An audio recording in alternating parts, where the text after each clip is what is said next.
నమస్తే మిత్రులారా, ఎవరైతే టెట్కు ప్రిపేర్ అవుతున్నటువంటి యాస్పిరెంట్స్ ఉన్నారో, అదేవిధంగా డిఎస్సికి ప్రిపేర్ అవుతున్నటువంటి యాస్పిరెంట్స్ ఎవరైతే ఉన్నారో, మెయిన్గా టెక్స్టువల్ గ్రామర్లో భాగంగా 9th క్లాస్కి సంబంధించినటువంటి పూర్తి గ్రామర్ అయితే ఈ వీడియోలో నేర్చుకోవడానికి ప్రయత్నం అయితే చేద్దాము. ఇది పార్ట్ 2కు సంబంధించినటువంటి వీడియో అండి. ఇంతకుముందు వీడియో మీరు చూడకుండా తప్పకుండా చూసేటువంటి ప్రయత్నం అయితే చేయండి. అయితే ఇప్పటి వరకు 3rd క్లాస్ నుంచి 10th క్లాస్ వరకు ఉన్నటువంటి మొత్తం గ్రామర్ కూడా చెప్పడం అనేటువంటి జరిగింది.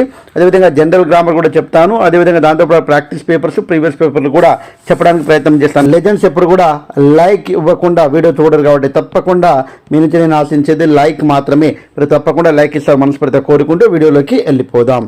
మెయిన్గా ఈరోజు చెప్పేటువంటి టాపిక్ ఇంతకుముందు గతంలో టెట్లో అడిగినటువంటి బిట్టు, డిఎస్సిలో వచ్చినటువంటి బిట్టు వెరీ వెరీ ఇంపార్టెంట్ అండి. కాబట్టి ఒకసారి చూసినట్లయితే మనము గ్రామర్ 94 పేజ్ నెంబర్లో ఉన్నటువంటిది. Read the following sentences from the text and notice the underlined word expressions. No sooner had the relief team arrived there than their joy no bounds. They had scarcely arrived at their destination when the rain poured down. In the above sentence, the expression no sooner than very very important. No sooner వచ్చినప్పుడు దాని combination ఏం రావాలి? than రావాలి. And scarcely when. అదేవిధంగా దీంతో పాటుగా మనకు hardly when, అంటే ఇక్కడ చూడండి స్కేర్స్లీ వెన్, ఇక్కడ స్కేర్స్లీ వెన్ రావాలి. అదే రకంగా హార్డ్లీ వెన్ రావాలి. లేకుంటే నో సూనర్ అనేటువంటిది నో సూనర్ దాన్. ఇవి కాంబినేషన్ అన్నట్టు, ఇవి రావాలి కంపల్సరీ. ఈ మూడింటిపైన చాలా చాలా ఇంపార్టెంట్. ఒక్కసారి బిట్టు రావడానికి అవకాశం ఉన్నటువంటి ఏరియా కాబట్టి ఒకసారి వీటిపైన ఫోకస్ చేయడానికి ప్రయత్నం అయితే చేద్దాం. ఇక్కడ ఎగ్జాంపుల్ ఇచ్చాడు, వాటిని చూసిన తర్వాత ఈజీగా ఆన్సర్స్ చేద్దాం. Combine the following sentences using the no sooner than, scarcely, when, hardly, when. Okay, I put the phone down, it rang again. Subject plus V2 అండి. ఇక్కడ కూడా I put subject plus V2, అంటే వర్బోన్ వర్బ్2 same ఉంటుంది కాబట్టి subject plus V2 ఇది కూడా. అయితే ఇక్కడ మనం చూసినట్లయితే నో సూనర్ తోటి రాసేటప్పుడు, ఎప్పుడైనా సరే నో సూనర్ తోటి రాసేటప్పుడు తప్పకుండా మనం ఇక్కడ ఇచ్చినటువంటి వాక్యాన్ని సర్కిల్ చేస్తున్నాం చూడండి. నో సూనర్ ఇక్కడ యాడ్ చేసుకుంటాము. అదేవిధంగా ఇక్కడ ఫుల్ స్టాప్ తీసేసి దాన్ అనేటువంటిది చేరుస్తాము. అయితే రెండు పనులు గతంలో పూర్తయినప్పుడు మొదట పూర్తయినటువంటి పనిని కామన్గా మనము పాస్ట్ పర్ఫెక్ట్ టెన్స్లో వాడతాము, తర్వాత పూర్తయినటువంటి సింపుల్ పాస్ట్ టెన్స్లో రాస్తాము. అయితే నో సూనర్ తోటి తప్పకుండా పాస్ట్ పర్ఫెక్ట్ టెన్స్కి సంబంధించింది రాయడం అవసరం కాబట్టి ఇక్కడ చూడండి నో సూనర్ ఐ ఉంది కాబట్టి మనకు హ్యాడ్ అనేటువంటిది ముందు. No sooner had I put the phone down. ఇక్కడ హ్యాడ్ అనేటువంటిది ముందు చేర్చుకున్నాము. నో సూనర్ తర్వాత హ్యాడ్, తర్వాత I put the phone down, ఉన్నటువంటి ఫుల్ స్టాప్ తీసేసి ధ్యాన్ చేర్చుకున్నాము. ఇట్ ర్యాంగ్ అగైన్ అనేటువంటిది రాసాము. దిస్ ఇస్ వన్ టైప్ 1 ఇది. టైప్ 2 అనేటువంటిది ఐ హ్యాడ్. చూడండి ఇక్కడ స్కేర్స్లీ తోటి రాసేటప్పుడు మాత్రము మనం ఇక్కడ మాత్రం వెన్ అనేటువంటిది చేర్చుకుంటాము. ఇక్కడ ఫుల్ స్టాప్ బదులు ఏం చేర్చుకుంటామండి? వెన్ అనేటువంటిది చేర్చుకుంటాము. అయితే ఇంతకు నో సూనర్ అంటే వాక్యం ప్రారంభంలో దానికి చేర్చుకోవడం అనేటువంటి జరుగుతుంది, తర్వాత హ్యాడ్ రావడం అనేటువంటి జరుగుతుంది. నో సూనర్ తర్వాత తప్పకుండా హ్యాడ్ అనేటువంటిది వాడాలి. కానీ ఇక్కడ మాత్రము I had scarcely put the phone down, it rang again అనేటువంటిది రాస్తాము. తర్వాత స్కేర్స్లీ బదులు రేర్లీ తోటి హార్డ్లీ తోటి రాసేటప్పుడు మనం కామన్గా ఇక్కడ హార్డ్లీ, వెన్ సేమ్ అండి. ఈ రెండు same. Type 2 there are 2 types, అంటే 2 విధాలుగా మనం రాసుకోవచ్చండి. ఇప్పుడు మనం చేసేది ఏమిటంటే, ఇక్కడ మనం చేయాల్సింది ఏంటంటే, ఇక్కడ చూడండి ఐ అరైవ్డ్ ఇక్కడ ఇచ్చాడు చూడండి. ఒకసారి చేసేటువంటి I arrived at the station then the bus came in. చూడండి ఇక్కడ నో సూనర్, నో ఇక్కడ రాస్తున్నా no sooner had I arrived at the station తర్వాత ఇక్కడ ఫుల్ స్టాప్ తీసేసి ఏం రాస్తామండి? Than as a than the bus came in అని రాసుకుంటామండి. నెక్స్ట్ దీనికి మనం స్కేర్స్లీ వెన్ తోటి రాయాలనుకుంటే కామన్గా ఐ రాస్తామండి. ఐ హ్యాడ్ స్కేర్స్లీ కాబట్టి స్కేర్స్లీ రాస్తాం. స్కేర్స్లీ తర్వాత ఇక్కడ రాయాలి scarcely arrived at the station.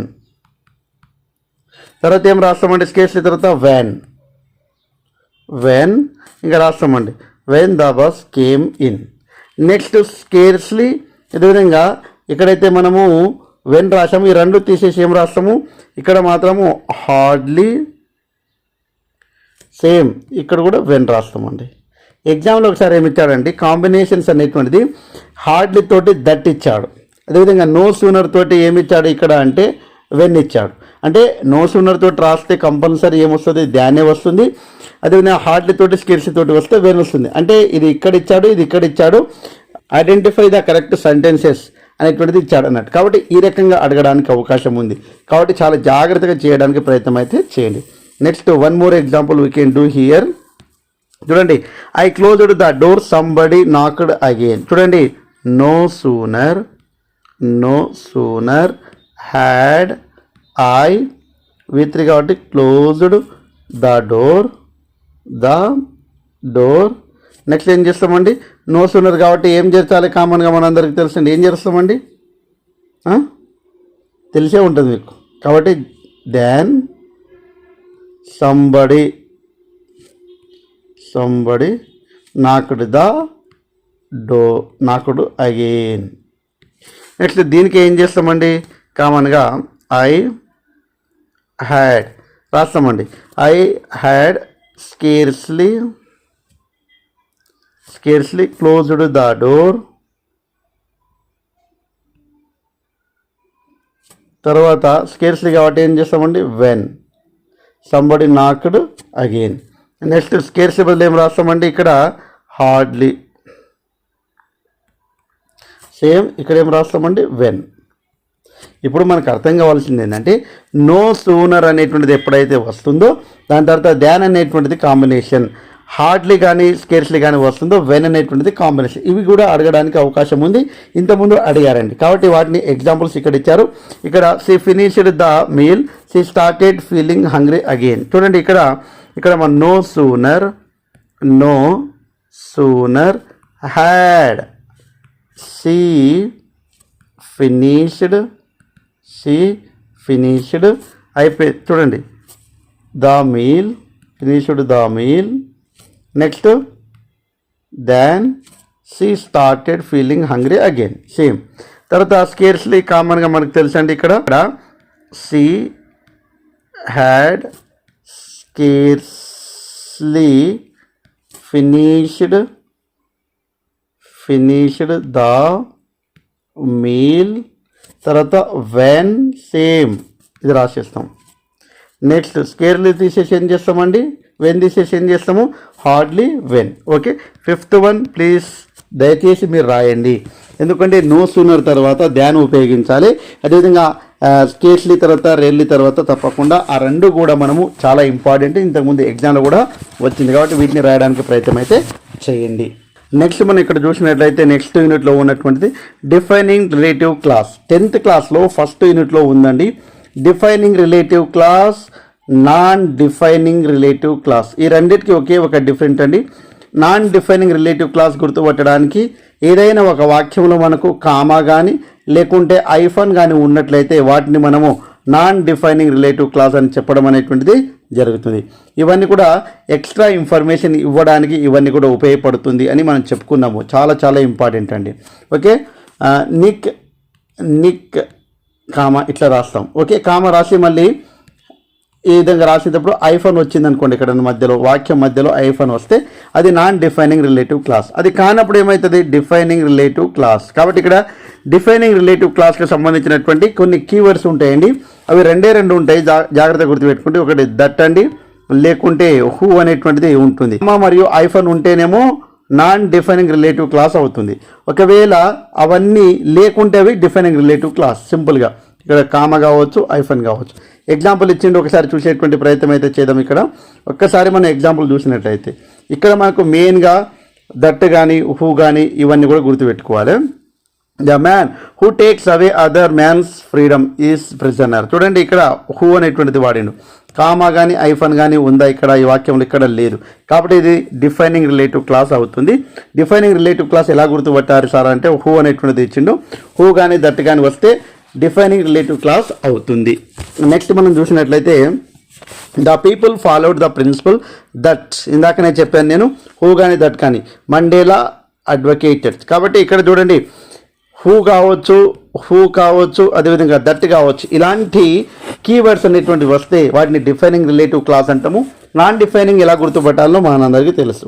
ఇక్కడ ఇచ్చాడు చూడండి, as perhaps know the clauses underlined above the called adjectival clause because they qualify the noun and preceding the clause. Okay, ఇక్కడ that అనేటువంటిది అడ్జెక్టివ్గా తీసుకోవడం అనేటువంటి జరుగుతుంది. Sentence 1, we are able to identify who the man is with the help of the information contained in the clause who takes another man's freedom similarly the principle is revealed by the clause that.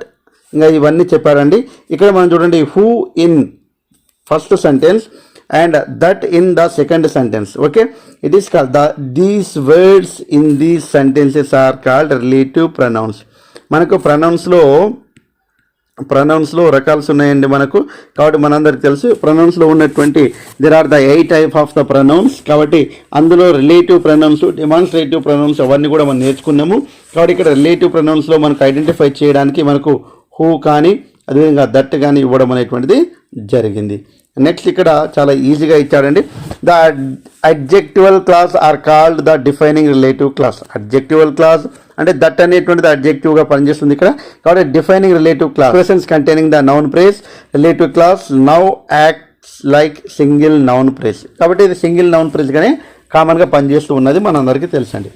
Next టాపిక్లో ఉన్నటువంటి కామన్గా ఇక్కడ who ఇచ్చాడండి. నేను ఇందాకనే చెప్పాను కదా మీకు, రిలేటివ్ ప్రొనౌన్ యూజ్డ్ హూ అట్లాంటిది.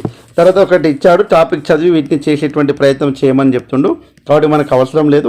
నెక్స్ట్ మనకు ఇఫ్ క్లాస్గా మరొక పేరు కండిషనల్ క్లాస్ అని మనం చెప్పుకోవడం అనేటువంటి జరిగింది. మెయిన్గా ఇఫ్ క్లాస్ 3 టైప్స్ ఉంటుంది. కాబట్టి ఆ 3 టైప్స్ గురించి గతంలో మన వీడియో చేశాము. ప్రీవియస్ బిట్స్ ఎలా అడిగిండో చేశాము, అదేవిధంగా ప్రాక్టీస్ బిట్స్ కూడా చేశాము. ఒకసారి మీరు చూడకుంటే తప్పకుండా చూసేటువంటి ప్రయత్నం అయితే చేయండి. చాలా చాలా ఇంపార్టెంట్ అండి. అయితే ఫస్ట్ ఇది ఇచ్చాడు, దీని కింద ఒక టేబుల్ ఇచ్చాడు. అది చెప్పుకున్న తర్వాత చెప్పుకుంటే చాలా ఈజీగా ఉంటుంది. దానికి చూసేటువంటి ప్రయత్నం అయితే చేద్దాం. చూడండి ఇక్కడ సెంటెన్స్ 1, సబ్జెక్ట్ ప్లస్ V1. ఇక్కడ సబ్జెక్ట్ ప్లస్ V1 ఉంటే సింపుల్ ప్రజెంట్ టెన్స్లో ఉంటే తర్వాత దాంట్లో మనకు విల్ అనేటువంటిది అదేవిధంగా వర్బోన్ అనేటువంటిది వాడాలండి. అంటే సింపుల్ ఫ్యూచర్ టెన్స్ అనేటువంటిది వాడవచ్చు. అదేవిధంగా వర్ అంటే సబ్జెక్ట్ ప్లస్ వర్ ఉంటే దాంట్లో మనం వుడ్ అనేటువంటిది అదేవిధంగా వర్బ్ 1 అనేటువంటిది వాడాలండి. తర్వాత ఇచ్చినటువంటి వాక్యంలో మొదటి వాక్యం కావచ్చు, రెండో వాక్యం కావచ్చు, ఒక వాక్యంలో హ్యాడ్ ప్లస్ V3 అనేటువంటిది ఉంటే, హ్యాడ్ ప్లస్ V3 ఉంటే అక్కడ మనం వుడ్ హ్యావ్ ప్లస్ V3 వాడాలండి. వుడ్ హ్యావ్ ప్లస్ V3 అనేటువంటిది వాడాలి. అంటే ఇక్కడ మనం బాగా అర్థం చేసుకోవాల్సింది ఏంటంటే there are the 3 types. Sentence 1, sentence 2, sentence 3 అని ఇచ్చాడు. సబ్జెక్ట్ ప్లస్ V1 ఉంటే సింపుల్ ప్రజెంట్ టెన్స్ ఉంటే సింపుల్ ఫ్యూచర్ టెన్స్. ఒకవేళ ఇక్కడ మనకు ఉన్నటువంటి సందర్భాలలో ఇక్కడ సబ్జెక్ట్ ప్లస్ ఇది ఇచ్చి ఇక్కడ మనకు క్యాన్ కూడా ఇవ్వచ్చు అండి. కాబట్టి ఈ టేబుల్ అనేటువంటిది చాలా చాలా ఇంపార్టెంట్. గతంలో బిట్ కూడా అడిగినటువంటి సందర్భాలు ఉన్నాయి. కాబట్టి చాలా జాగ్రత్తగా మనం ఎగ్జాంపుల్ అయితే చేయడానికి ప్రయత్నం అయితే చేద్దాం. ఇప్పుడు చూడండి, ఇఫ్ ఇచ్చాడండి, సబ్జెక్ట్ ప్లస్ V1 ఇచ్చాడు. అంటే ఆటోమేటిక్గా సబ్జెక్ట్ ప్లస్ V1 ఇచ్చాడు కాబట్టి నెక్స్ట్ వాక్యం ఏముంటుంది, విల్ ప్లస్ వర్బ్ 1 ఉంటుంది అని చెప్పుకున్నాం మనం. విల్ ఇచ్చాడండి, ఇక్కడ వర్బ్ 1 ఇచ్చాడు. అంటే సెంటెన్స్ 1లో if you leave the door of the cage open the bird will fly out. నువ్వు ఆ కేజ్ యొక్క డోర్ను ఓపెన్ చేస్తే ఆ బర్డ్ ఎగిరిపోతుంది అని చెప్తుండు. అంటే సబ్జెక్ట్ ప్లస్ V1 వచ్చింది, విల్ ప్లస్ వర్బ్ 1 అనేటువంటిది రావాలి. ఇది మొదటి రకానికి చెందినటువంటి స్ట్రక్చర్ అండి. నెక్స్ట్ ఇఫ్ జాన్ వర్, చూడండి వర్ ఇచ్చాడండి. వర్ ఇస్తే మనం ఏం రావాలి, వుడ్ రావాలి. ఏమొస్తుందండి, వుడ్. అంటే ఇక్కడ V2 అనేటువంటిది వచ్చింది కామన్గా. ఇక్కడ V2 అనేటువంటిది వచ్చింది. ఇక్కడ ఒక నోట్ పెట్టుకొని రాసుకోవచ్చు అండి. ఇక్కడ ఐ వచ్చినా కానీ మనం జనరల్గా వాజ్ అనేటువంటిది రాస్తాం పొరపాటున. ఇఫ్ క్లాస్లో ఐ తర్వాత కూడా వరే వాడాలి. ఇది రూల్ అండి. చాలా సందర్భాలలో అడిగినటువంటి బిట్టు నోట్ పెట్టి రాసుకోండి. నెక్స్ట్ ఇక్కడ చూడండి, if John were alive today how would people receive her. ఇక్కడ వుడ్ ప్లస్ ఇక్కడ చూడండి వుడ్ వచ్చింది, ఇక్కడ వర్ అనేటువంటిది వచ్చింది. ఇఫ్ ఐ హ్యాడ్, ఇక్కడ చూడండి హ్యాడ్ V3 ఇచ్చిండు. మనకేం రావాలండి, హ్యాడ్ V3 వచ్చినప్పుడు డు రావాలి, హ్యావ్ రావాలి, V3 రావాలి. అవన్నీ వచ్చినాయండి. What does each sentence mean, what are the 2 parts in the each sentence, what is rule of if. If అనేటువంటిది ఏంది అంటే, ఇఫ్ అంటే ఒకవేళ. ఒకవేళ ఈ పని జరిగితే ఆ పని జరుగుతుంది పాసిబుల్, ఒకవేళ ఈ పని జరిగి ఉంటే ఆ పని జరిగి ఉండేది. ఇమాజినరీ కండిషనల్స్ అంటాం మనం కామన్గా. కాబట్టి అన్ఫుల్ఫిల్డ్ కండిషనల్, ఇమాజినరీ కండిషనల్ ఇవన్నీ కూడా మనం చెప్పుకున్నామండి. ఓపెన్ కండిషన్స్ ఇవన్నీ కూడా మనం చెప్పుకున్నాం. కాబట్టి మీరు ఇఫ్ క్లాసెస్కి సంబంధించినటువంటి అవన్నీ కూడా చదవడానికి ప్రయత్నం అయితే చేయండి. చాలా ఇంపార్టెంట్ టాపిక్ అండి. తర్వాత 3 టైప్స్, మెయిన్గా 3 టైప్స్ ఉంటాయండి కామన్గా, అవి చదవడానికి ప్రయత్నం చేయండి. టైప్స్ ఆఫ్ ఇఫ్ క్లాసెస్ కాబట్టి దానికి సంబంధించింది ఇచ్చాడండి. ఇక్కడ మనం ఒక్కసారి చూసినట్లయితే ఇక్కడ ఈ టేబుల్ అనేటువంటిది చాలా ఇంపార్టెంట్. చూడండి, సబ్జెక్ట్ ప్లస్ V1 అనేటువంటిది వస్తే విల్ ప్లస్ వర్బ్ 1 వస్తుంది. వర్ వచ్చిందనుకో వుడ్ వస్తుంది. హ్యాడ్ ప్లస్ V3 వస్తే వుడ్ హ్యావ్ V3 అనేటువంటిది వస్తుంది. ఈ టేబుల్ చాలా జాగ్రత్తగా మనం చేస్తే ఈజీగా ఆన్సర్స్ అయితే చేయవచ్చండి. ఒకసారి ఇది అవసరం లేదండి మనకు, కానీ ఇది చేయవచ్చండి. ఇఫ్ ఐ వర్ వచ్చింది, ఇక్కడ మనకి ఏమొస్తుందండి వాక్యంలో, if I were asked to stay at home and do only house hold course. ఇక్కడ ఏమొస్తుందండి మనకు కామన్గా, ఇక్కడ మనకు ఈజీగా వర్ వచ్చింది కాబట్టి ఇక్కడ ఏమొస్తుంది, ఐ వుడ్ అనేటువంటిది వస్తుంది. రెండో వాక్యం చూసినట్లయితే మనము if I had attended, had వచ్చిందండి, V3 వచ్చిందండి. కాబట్టి మనకు ఆటోమేటిక్గా ఏమొస్తుంది, ఇక్కడ ఐ వచ్చిన తర్వాత మనకు కామన్గా వుడ్ వస్తుంది. కామన్గా ఇదే ఇంపార్టెంట్ అండి, వుడ్ వస్తుంది, తర్వాత హ్యావ్ వస్తుంది, తర్వాత V3 అనేటువంటిది వస్తుంది స్ట్రక్చర్. రాజు కమ్స్ వచ్చింది కాబట్టి ఏమొస్తుందండి, విల్ అనేటువంటిది రావచ్చు. తర్వాత ఇఫ్ లత హ్యాడ్ హెల్ప్డ్ కాబట్టి వుడ్ హ్యావ్ ప్లస్ V3 అండి. వర్ వచ్చిందంటే ఏముంటుందండి, వుడ్ అనేటువంటిది ఉంటుంది. అంటే ఈ రకంగా మనకు ఈ టేబుల్ ఇచ్చారు కదా పైన, చాలా చాలా ఇంపార్టెంట్. ఆ టేబుల్ అనేటువంటి ఐడెంటిఫై చేసుకొని ఇంకా మనము ఆన్సర్ చేయడానికి ప్రయత్నం అయితే చేయాలి. ఇది ఇఫ్ క్లాస్కి సంబంధించినటువంటి ఆన్సర్స్ అండి. నెక్స్ట్ గ్రామర్ పార్ట్ చూసినట్లయితే ప్యాసివ్ వాయిస్. ఇక్కడ చూడండి, ప్యాసివ్ వాయిస్ PV ఇచ్చారండి. ఓకే, యాక్టివ్ వాయిస్ అనేటువంటిది మన అందరికీ తెలుసు అండి. PV ఎలా గుర్తుపట్టాలి సార్ అంటే చాలా ఈజీ అండి, మనకు తెలిసినటువంటివి. Here there are 2 sentences taken from the Kathmandu. Okay, a corpse is being, is తర్వాత బీయింగ్ వాడిండు, క్రిమిటెడ్ V3 వాడిండు, ఆన్ ఇట్ ఈస్ బ్యాంక్స్ కాబట్టి ఇది PV passive voice. Tibetan prints and silver jewellery can తర్వాత బి వాడిండు, V3 వాడిండు కాబట్టి ఇది కూడా PV అండి. చాలా ఈజీగా మనం అర్థం చేసుకోవచ్చు. ఇక్కడ చూడండి, PV వాడిండు, ఏవిలో ఆ సెంటెన్సెస్ అనేటువంటిది ఏ రకంగా అంటే ఏవి నుంచి PVకి ఏ రకమైనటువంటి చేంజెస్ అయినాయి, అదేవిధంగా PVలో ఉన్నటువంటివి ఏవిలో ఉన్నప్పుడు ఏ రకంగా ఉంటాయి, ఆ చేంజెస్ అనేటువంటిది మనందరికీ తెలుసు అండి. ఒకసారి ఆ రెండు మనం చూడడానికి ప్రయత్నం అయితే చేద్దాం. అసలు యాక్టివేజ్ అదేవిధంగా ప్యాసివేజ్, వాట్ ఈస్ ద డిఫరెన్స్ యాక్చువల్గా అంటే, యాక్టివేజ్లో డూయర్ ఎవరైతే ఉన్నారో వాళ్ళకు ప్రిఫరెన్స్ యాక్టివ్ అంటే పర్సన్ డూయర్ని ప్రిఫరెన్స్ ఇస్తారు. ఇక్కడ వర్క్ ఇదైతే డూయర్ని కాకుండా వర్క్ని ఎక్కువ ప్రిఫరెన్స్ ఇస్తే దాన్ని ప్యాసివైజ్లో రాయడం అనేటువంటిది జరుగుతుంది. ఈ డిఫరెన్స్ కోసమే మనకు ఇక్కడ ప్యాసివైజ్ అనేటువంటిది ఇంట్రొడ్యూస్ చేయడం అనేటువంటిది జరిగింది. అయితే ఈ వాక్యంలో మనకు మెయిన్గా చూసినట్టయితే ఇక్కడ మనము చేంజెస్ ఏమేమి జరిగినాయి అనేటువంటిది ఇక్కడ ఇచ్చాడండి. దానికి చూడడానికి ప్రయత్నం అయితే చేద్దాం. ఇక్కడ చూద్దాం, ఇక్కడ ఇచ్చాడండి, the first sentence the subject corpse is followed by the helping verb is from being and the past participle from the క్రిమినేట్. కాబట్టి మనకి ఇక్కడ చూడండి, నేను ఇక్కడ చెప్పేస్తాను. ఇక్కడ వాక్యం సెకండ్ వాక్యం చూసినట్లయితే మెయిన్గా ఏ కాప్స్ ఈస్ బీయింగ్ ప్యాసివైజ్లో మనకు ప్రజెంట్ కంటిన్యూస్ వస్తే చూడండి, యామ్, ఈజ్, ఆర్, వాస్, వర్ ఇవి అన్నీ కూడా మనకు బీయింగ్ అనేటువంటిది చేర్చుకోవాలి. ఓకే, కాబట్టి ఇవి చాలా చాలా ఇంపార్టెంట్. ఇక్కడ ప్యాసివైజ్లో ఈజ్ వచ్చింది కాబట్టి ఈజ్ బీయింగ్ చేర్చాలి. తర్వాత V3 చేర్చాలి కాబట్టి V3 చేర్చిండండి. నెక్స్ట్ చూసినట్లయితే క్యాన్ అనేటువంటిది యాక్టివేజ్లో వస్తే కామన్గా బి అనేటువంటిది తీసుకోవాలి. ఓకే, షెల్ వస్తే షెల్ బి, ఓకే, విల్ వస్తే విల్ బి, క్యాన్ వస్తే క్యాన్ బి, ఈ రకంగా తీసుకోవడం అనేటువంటిది జరుగుతుంది. కాబట్టి తర్వాత V3 అనేటువంటిది ఉండాలి. క్యాన్ బి వచ్చిన తర్వాత V3 కంపల్సరీ ఉండాలండి. కాబట్టి V3కి మనం పాస్ట్ పార్టిసిపుల్ అంటాము. ఇవి డిఫరెన్సెస్ అండి, అంటే ప్యాసివైజ్ ఇంట్రడ్యూస్ చేయడం అనేటువంటిది జరిగింది. కాబట్టి ఇక్కడ ఈజ్ బీయింగ్ అనేటువంటిది వాడేడండి. అదే రకంగా క్యాన్ అనేటువంటిది క్యాన్ బీగా చేంజ్ చేయడం అనేటువంటిది జరిగింది. ఈ రకంగా ఇవ్వడం అనేటువంటిది జరిగింది. ఇక్కడ చూడండి, మనకు passive voice from the text the accidental tourist నుంచి తీసుకొని చేయమని చెప్తుండు. అంటే నేను ఏం చెప్తున్నా అంటే సింపుల్గా యాక్టివ్ వాయిస్ అదేవిధంగా ప్యాసివ్ వాయిస్లో చేంజెస్ ఏ రకంగా ఉంటుంది. యాక్టివ్ వాయిస్లో ఎస్టర్డే ఉందనుకోండి, ప్యాసివ్ వాయిస్లో ఏ రకంగా మారుతుంది. దిస్ ఉందనుకోండి, ప్యాసివ్ వాయిస్లో ఏ రకంగా మారుతుంది. అదేవిధంగా నౌ ఉందనుకోండి, ప్యాసివ్ వాయిస్లో ఏ రకంగా మారుతుంది. వర్ ఉందనుకోండి ఇక్కడ ఏ రకంగా మారుతుంది, ఇక్కడ విల్ ఉందనుకోండి ఇక్కడ ఏ రకంగా మారుతుంది, క్యాన్ ఉందనుకోండి ఇక్కడ ఏ రకంగా మారుతుంది. అంటే రూల్స్ అండ్ రెగ్యులేషన్స్. అంటే ప్యాసివ్ వాయిస్ అనేటువంటిది మనకి ఇక్కడ వర్క్ని ఎక్కువ ప్రిఫరెన్స్ ఇస్తుంది అని చెప్పడం అనేటువంటిది జరిగింది. సో ఇది ప్యాసివ్ వాయిస్కి సంబంధించినటువంటి చిన్న ఇంట్రడ్యూస్ చేయడం అనేటువంటిది జరిగింది. So active voice, passive voice చిన్న ఇంట్రడక్షన్ అయితే ఇవ్వడం అనేటువంటి జరిగింది. ఇది 9th క్లాస్కి సంబంధించినటువంటి టోటల్ గ్రామర్ అండి. దీంతో మనకు హోల్ గ్రామర్ 3rd క్లాస్ నుంచి 10th క్లాస్ వరకు ఉన్నటువంటి గ్రామర్ మొత్తం చెప్పుకోవడం అనేటువంటిది జరిగింది.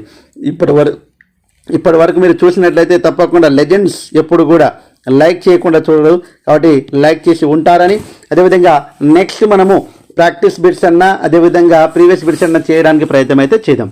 Thanks for watching. All the best. జై హింద్.